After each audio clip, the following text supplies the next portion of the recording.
오늘 누가복음 17장의 말씀을 통해서 하나님의 말씀의 은혜가 우리 모두에게 충만하게 임하기를 소망합니다.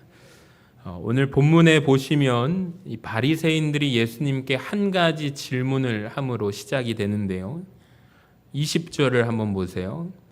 바리새인들이 하나님의 나라가 어느 때에 임하나이까 묻거늘. 하나님의 나라가 어느 때에 임하나이까. 이 질문을 보시면 이 당시의 로마의 압제 가운데서 하나님의 통치를 간절히 기다리던 모든 유대인들의 가슴 속에 맺혀 있던 핵심적인 질문이 하나님의 나라가 어느 때에 임하나이까, 이 질문입니다. 그러니까 여러분, 질문 자체만 놓고 보면 100점짜리 질문이라고 말할 수가 있겠어요. 자, 그런데 우리 주님께서는 이 장엄한 질문에 대해서 단 두 구절로 답변을 끝내십니다. 오늘 우리가 읽어본 20절과 21절 말씀이 바로 그 말씀인데요. 이 두 구절의 답변이 전부입니다. 한번 보세요. 하나님의 나라는 볼 수 있게 임하는 것이 아니다. 하나님의 나라는 어디에 있다? 너희 안에 있다 라고 말씀하십니다. 그러니까 아주 짧고 단호하게 말씀을 매듭 짓고 계시는데요. 자, 그 다음에 22절을 한번 보시기 바랍니다. 또 제자들에게 이르시되 때가 이르니니 너희가 인자의 날 하루를 보고자 하되 보지 못하리라. 그러니까 주님은 고개를 돌려서 누구를 바라보세요? 제자들을 바라보고 계시면서 22절 말씀부터 누가복음 17장 37절 마지막 절까지 무려 16구절에 걸쳐서 무엇을 설명하시냐면 제자들에게 종말과 재림의 때를 상세하게 가르쳐 주십니다. 그러니까 이런 상황이에요. 제자들은 주님께 질문을 하지 않았어요. 물어보지 않았습니다. 묻지도 않았는데 우리 주님께서 먼저 다가오셔서 천국의 비밀을 열어서 보여주신 것이죠. 여러분, 여기에서 우리가 깨달아야 할 영적인 비밀이 있습니다. 영적인 신비가 있는데요. 기독교의 계시는 철저하게 중심의 법칙을 따르게 됩니다. 바리새인들이라는 사람들은 세상 지식과 호기심은 가득했을지 모르지만 무엇이 없었냐면 그들의 마음의 중심에 하나님이 안 계셨다라는 것입니다. 자기들의 위선을 지키기 위해서 온몸으로 주님을 거부하던 사람들이 이 바리새인들입니다. 자, 주님께서는 이러한 사람들, 바리새인과 같은 사람들에게 천국의 비밀은 굳게 닫아버리십니다. 자, 그런데 제자들을 한번 보시면 참 은혜가 됩니다. 이 주님을 따르는 예수의 제자들은요, 부족한 사람들이에요. 하나같이 완벽하지 않고 부족하고 실수투성이 같은 사람들입니다. 근데 주님을 사랑하는 마음으로 가득 차서 자기가 갖고 있는 배를 버리고 그물을 버리고 인생을 던진 자들이었습니다. 주님께서는 주님을 사랑하는 제자들에게는, 주님을 따르기로 결정한 제자들에게는 묻지도 않은 천국의 신비까지도 풍성하게 열어서 보여주시는 분이십니다. 여러분, 이 원리를 생각해 본다면 오늘날 우리에게도 마찬가지로 적용이 됩니다. 성경 지식이 많이 아시거나 직분이 높다고 해서 하나님 나라를 깊이 아는 것이 아니라는 거예요. 그러니까 하나님은 교만한 지식인에게는 당신의 모습을 철저하게 숨기시고 상한 심령을 가지고 주님 앞에 나아올 때 그 발 앞에 엎드리는 순전한 성도들에게 천국의 가장 깊은 신비를 보여주십니다. 여러분, 오늘 이 시간 우리의 마음이 주님 앞에 겸손하게 나아가시기를 바랍니다. 마음의 중심에 주님을 사랑함으로, 주님을 모심으로 주님께서 친히 찾아와 말씀하시는 진짜 제자, 진짜 성도가 되시기를 주님의 이름으로 간절히 축원합니다. 우리 말씀을 통해서 살펴보는데 첫 번째로 질문의 무게에 대해서 알아야 되고 계시의 신비에 대해서 우리가 알기를 원합니다. 바리새인들이 했던 질문이 이것입니다. 다시 한번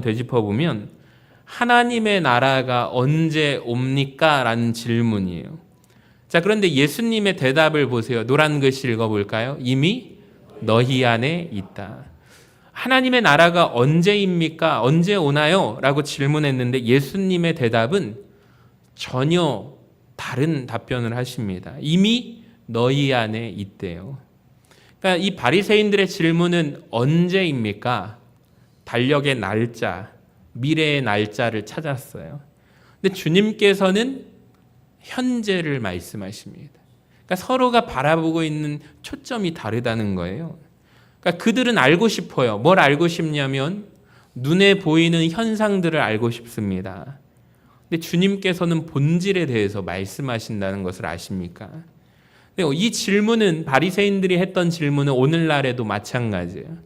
자, 오늘날에도 많은 사람들이 이런 질문을 합니다. 언제가 말세입니까? 언제가 재림의 때입니까? 묻습니다. 시대를 분별하겠다면서 자극적인 종말론에 빠져서 미혹되기도 합니다. 자, 그런데 정작 주님께서 우리에게 던지시는 질문은 달라요. 너는 종말의 날짜를 계산하기 전에 지금 당장 너의 삶 속에 하나님의 나라가 임해 있느냐라고 묻고 계십니다. 저는 이것이 본질이라고 생각을 합니다. 우리 하나님은 무엇을 보시냐면 우리 마음의 중심을 보시는 하나님이십니다. 하나님을 향한 사랑과 순종의 마음, 그 마음이 있는 자들에게 말씀을 깨닫게 하시거든요. 하나님을 거부하는 자들에게는 아무리 세상적으로 많은 지식을 가졌다 할지라도 영적인 눈이 가리워져서 그 비밀을 바라보지 못하게 하십니다. 영적인 눈이 안 열립니다. 그러니까 교회 생활을 오래 했다고 해서 연수가 오래됐다고 해서 하나님을 과연 많이 안다고 말할 수 있을까요? 아닙니다. 직분을 가졌다고 해서 하나님 나라를 깊이 아는 것도 아닙니다. 오히려 저는 어떤 마음이냐면 순전한 어린아이와 같은 마음으로 믿음으로 말씀 앞에 엎드리는 자가 되시기를 바랍니다. 하나님을 더 깊이 경험하는 원리가 순전한 어린아이의 믿음으로 항상 이 자리에 나오시는 우리 모두가 되기를 바랍니다. 그러니까 내가 신앙생활의 연수가 오래되었다. 그것이 우리의 구원을 보장하지 않습니다. 영적인 깊이를 증명하지 못해요. 오히려 오랜 시간 신앙생활을 할수록 매너리즘이 되어서 신앙이 말씀의 통치를 가로막히는 장벽이 될 때가 많습니다. 그러니까 우리가 가져야 할 자세가 있는데 평생 배우는 제자가 되시기를 바랍니다. 따라합시다. 평생 배우는 제자가 됩시다. 여러분 진짜 그래요. 평생 배우시기를 바랍니다. 그러니까 하나님을 사랑하는 만큼 하나님을 알게 되고요. 하나님께 가까이 가는 만큼 하나님 나라를 경험하게 됩니다. 그러니까 오늘 내 마음에 하나님의 나라가 임하기를 갈망하는 순전한 예배자가 되시기를 간절히 축원합니다. 자, 두 번째로 이미 임한 하나님의 나라의 작동 방식과 순종에 대해서 살펴보겠습니다. 자, 예수님은 말씀하십니다. 21절을 보세요. 또 여기 있다 저기 있다고도 못하리니 하나님의 나라는 어디에 있대요? 너희 안에 있느니라. 그러니까 하나님의 나라가 단순히 죽어서 가는 나라를 의미하지 않습니다. 그러니까 예수 그리스도를 믿고 하나님의 통치를 받아들이는 순간부터 내 삶 속에 이미 시작되는 실제입니다. 그러니까 세상 학문에서 나라는 무엇인가 정의를 내려보면 나라에 대한 정의가 있어요. 지금 월드컵 시즌인데 제가 응원하는 축구팀의 선수가 있는데 어디 나라 국적인지 전혀 모르다가 저 사람이 노르웨이라는 국적을 가졌구나 알게 되었습니다. 저는 개인적으로 맨시티라는 팀을 응원하고 엘링 홀란이라는 선수를 참 좋아합니다. 그 선수를 보면 응원을 해요. 아시는 분들은 아시겠지만 그 선수가 헤딩도 참 잘하고요. 슛도 그냥 때리면은 손흥민처럼 들어갑니다. 물론 우리나라 국가대표들을 사랑하고 응원합니다. 제가 좋아하는 선수가 나올 때 저도 모르게 저 친구가 노르웨이 팀이었구나 라고 하니까 막 저희 집 애들이 흥분해가지고 저한테 브리핑을 시작을 하더라고요. 그래서 참 저보다 더 많이 알고 또 모르는 것을 또 저도 배웠습니다. 지금 자기 나라 국기를 달고요 뛰더라고요. 그래서 열심히 자기 나라가 한 우승해가지고 16강에 올라가기를 바라는 나라들이 참 많습니다. 세상 학문으로 나라를 규정한다면 나라는 세 가지의 요건이 있어야 됩니다. 영토와 국민과 주권이 있어야 합니다. 이것이 세상이 말하는 나라의 정의입니다. 근데 성경이 말하는 하나님 나라를 생각해 보세요. 영토의 개념이 아니거든요. 그러니까 눈에 보이는 국경선이 있어요, 없어요? 없습니다. 하나님 나라는 국경선이 없습니다. 그러니까 하나님 나라는 철저하게 하나님의 통치와 다스림 그 자체거든요. 그러니까 하나님의 주권이 인정되는 곳에서 그 나라가 시작돼요. 사람은 누구나 자기 나라를 가지고 살아갑니다. 얼마 전에 남아공과의 경기를 마치고 저하고 아주 친한 친구가 미국 LA에 살아요. 전화가 왔어요. 1시간 반 동안 통화를 했어요. 그 친구가 왜 전화했는지 아세요? 물론 저를 보고 싶은 마음도 있겠지만 남아공 당연히 우승할 줄 알았는데 화가 나가지고 인철아 어떡하냐 하면서 전화를 시작한 게 1시간 반 동안 통화를 했어요. 제가 느낀 게 미국에서 살지만 여전히 대한민국을 뜨겁게 응원하고 그 경기에서 지니까 속상해가지고 전화를 하는 피 끓는 뜨거운 대한민국 사람이라는 거. 누구나 우리 조국, 우리나라를 가지고 살아갑니다. 내 생각대로 살아가고 싶고 내 계획대로 결정하고 싶고 내 욕심을 이루고 싶어 합니다. 그러니까 겉으로는 주님을 부르지만 삶의 중요한 순간에는 여전히 내가 왕이 되어서 내 고집대로 결론을 내립니다. 그런데 하나님의 나라가 임하려면 반드시 첫 번째 원리가 있는데요. 나의 나라가 무너져야 한다는 것입니다. 여러분 꼭 기억하시기 바랍니다. 여러분의 나라가 무너져야 하나님의 나라가 임하게 됩니다. 내가 앉아있는 내 나라, 내 인생의 왕좌에서 내려오셔야 하나님께서 그 보좌에 앉으시게 됩니다. 하나님이 왕이 되시는 거거든요. 그러니까 예수님을 구주로 믿는다는 것은 무엇일까요? 성도란 누구일까요? 내 삶의 주권을 내가 통치하는 사람이 아니라 하나님께 맡기는 사람입니다. 기도할 때도 마찬가지죠. 그러니까 하나님의 나라가 임했느냐 안 했느냐를 본다면 하나님 제 뜻은 이겁니다. 제 기도 제목은 이거예요. 이거 다 이루어 주십시오 라고 기도하는 것이 아니라 하나님 누구의 뜻이 이루어지기를 원합니다. 하나님의 뜻이, 주님의 뜻이 이루어지기를 원합니다.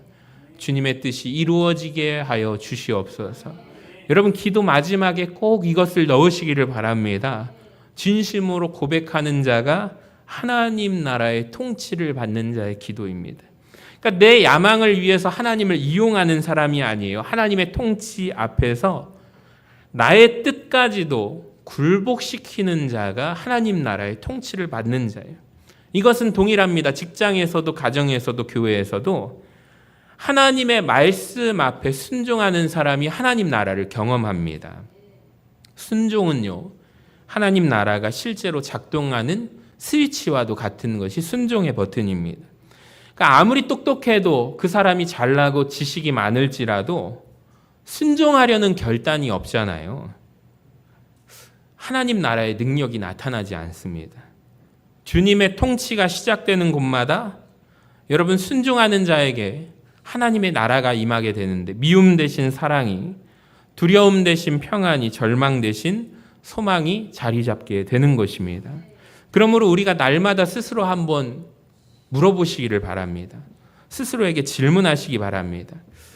나의 삶은 아직도 내가 내 삶의 왕입니까? 아니면 하나님이 진짜 내 삶의 왕이 되시나요? 그러니까 내 안에서 나의 나라를 완전히 철저하게 내려놓으시고 하나님의 주권을 온전히 세우시는 저와 여러분 되시기를 바랍니다. 그러할 때 여러분의 마음 가운데 주님 주시는 평안으로 가득 차게 될 것입니다.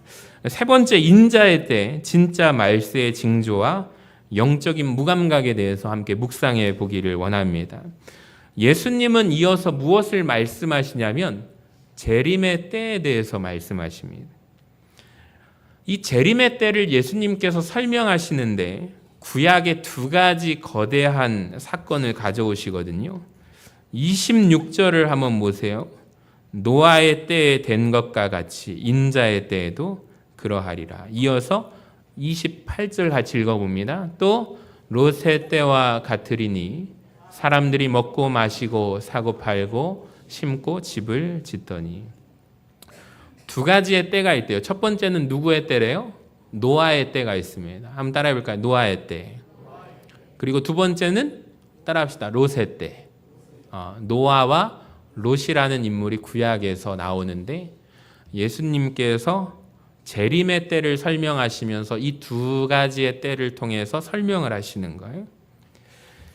많은 사람들이 궁금해합니다. 오늘날에도 여전히 여러분 중에도 말세의 징조가 무엇일까 인터넷으로도 많이 검색한다고 해요. 그래서 찾아보니까 전쟁이라든지 기근이라든지 전염병, 무서운 자연재해에서 찾으려고 합니다. 근데 문제가 있습니다. 이 말세의 징조 때를 이런 현상들에게서만 찾으려고 한다는 것이 문제입니다. 자, 그런데 예수님께서 말씀하신 예수님 말씀을 잘 보시면 예수님이 강조하신 말세의 특징은 의외였습니다.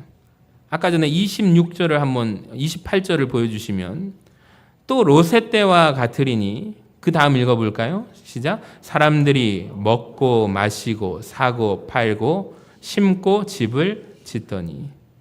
예수님께서 강조하신 말세의 특징은 의외인데요. 사람들이 먹고 마신대요. 장가 들고 시집 간대요. 사고 팔고 심고 집을 짓고 있었습니다.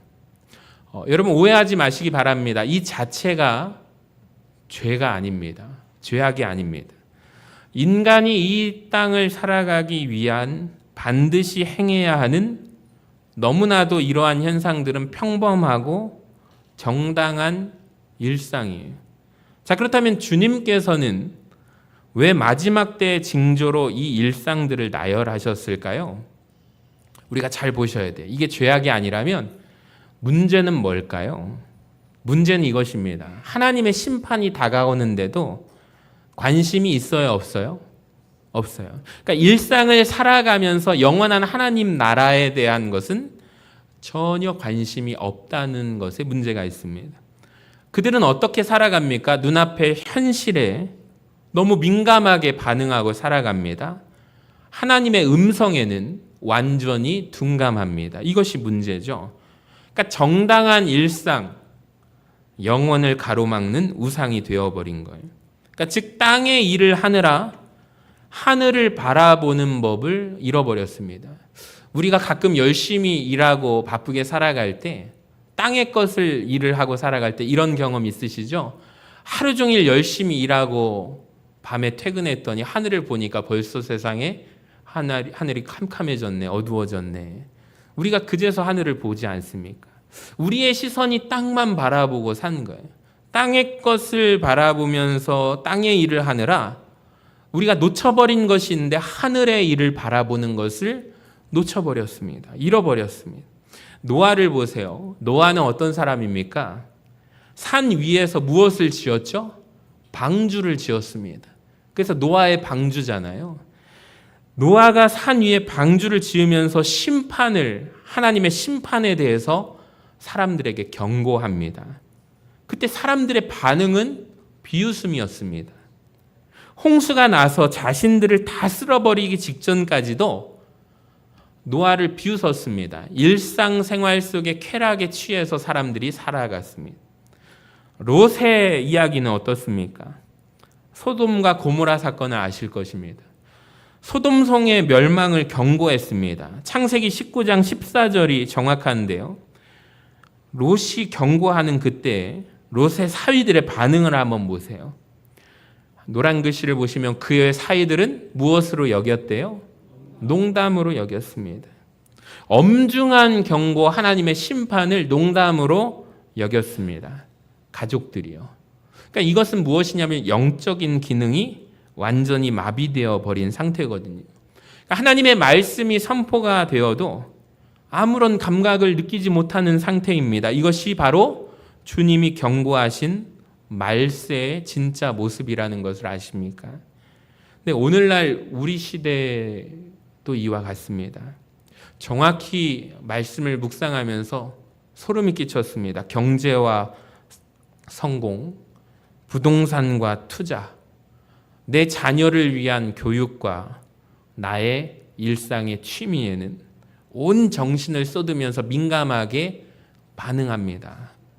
말씀과 기도, 거룩과 회개 점점 무감각해져 가고 있다는 거예요. 그러니까 내 영혼이 잠들어 있는지에는 통증이 전혀 없으면서 나의 세상 유익이 줄어드는 것에는 밤잠을 설치며 괴로워하는 모습이 오늘날 우리 모습 아닙니까? 그러니까 신앙생활을 오래 하면서 우리가 경계해야 할 것이 있는데 영적으로 깊은 잠에 빠질 수 있다는 것입니다. 누구나 빠질 수 있습니다. 목사도 빠질 수 있고요. 장로도 빠질 수 있고 권사도 빠질 수 있고 누구나 예외가 없습니다. 누구나 다 빠질 수 있습니다. 예배는 드리지만 감동이 없어요. 말씀은 듣지만 순종이 없어요. 기도는 하지만 회개가 없다면 우리는 영적인 무감각이라는 질병에 걸린 것 아닙니까? 우리가 깨어서 귀를 기울이는 성도님들 되시기를 주님의 이름으로 간절히 축원합니다. 네 번째로 말세를 살아가는, 그렇다면 성도들의 자세는 무엇일까요? 오늘 저는 말씀을 통해서 말세를 살아가는 성도들에게 요구되는 두 가지의 자세를 말씀 속에서 우리가 깨닫기를 원합니다. 주님께서 말씀하신 자세예요. 예수님이 우리에게 이 두 가지의 자세를 갖기를 원하십니다. 첫 번째로 같이 읽어봅니다. 뒤를 돌아보지 말아야 합니다. 예수님이 본문 32절에서 짧지만 강력하게 명령하세요. 같이 읽어봐요. 롯의 처를 기억하라. 누구를 기억하래요? 롯의 처를 기억하래요. 롯의 아내를 기억하래요. 소돔과 고모라 사건을 아실 것입니다. 지금도 주일학교 아이들이 잘 알고 있습니다. 그림으로, 심지어 오늘날의 영화 같은 영상으로 아이들이 보고 있습니다. 성경 퀴즈를 하면 다 맞출 것입니다. 그만큼 우리도 역시 알고 있습니다. 소돔과 고모라를 심판할 때 무엇으로 심판하시죠? 하나님께서 하늘의 유황불을 비같이 내리셔서 멸망하는 사건이 기록되어 있습니다. 자, 그때 천사들을 보내셔서 하나님이 롯의 가족들을 지켜주시는데요. 천사들이 롯의 가족들에게 이런 당부를 합니다. 절대로 뒤를 돌아보지 마세요. 절대로 뒤를 돌아보면 안 뵙니다. 앞만 보고 달려가세요. 그렇게 말합니다. 경고합니다. 근데 그 천사들이 보호함으로 소돔과 고모라를 빠져나가던 중에 한 사람이 돌아보죠. 그것이 롯의 아내였습니다. 뒤를 돌아봅니다. 왜 돌아보았을까요? 왜 소돔성을 돌아보았을까요? 뭐가 있어요? 자기 집이 있기 때문입니다. 내 집이 거기에 있기 때문입니다. 빠져나왔지만 화려한 집과 재산, 세상에서 누리던 안락함과 거기에 대한 미련과 집착까지 끝내 버리지 못한 거예요. 지금 몸은 빠져나가고 있지만 마음은 여전히 거기에 두고 왔습니다. 결국에 뒤를 돌아보았을 때 롯의 아내가 그 자리에서 무엇이 되죠? 소금 기둥이 되어버렸습니다. 여러분, 오늘 우리의 모습은 어떻습니까? 예수님을 믿고 따른다고 하면서도 여전히 세상의 죄악된 습관을 그리워하고 있지는 않습니까? 민수기 11장 5절을 보여주세요. 이스라엘 백성들이 광야에서 힘들 때마다 애굽에서 먹었던 뭘 그리워해요? 정확하게 부추와 파와 마늘들을 먹은 것이 생각났대요. 그리워합니다. 뒤를 돌아본 거예요. 그 결과 그들은 어떻게 되죠? 광야에서 모두 엎드려지고 말았습니다. 그러니까 참된 제자는 뒤를 돌아보지 않습니다. 과거의 죄악된 습관과 세상에 대한 미련을 단호하게 잘라내고 앞을 향해서 나아가시기를 바랍니다.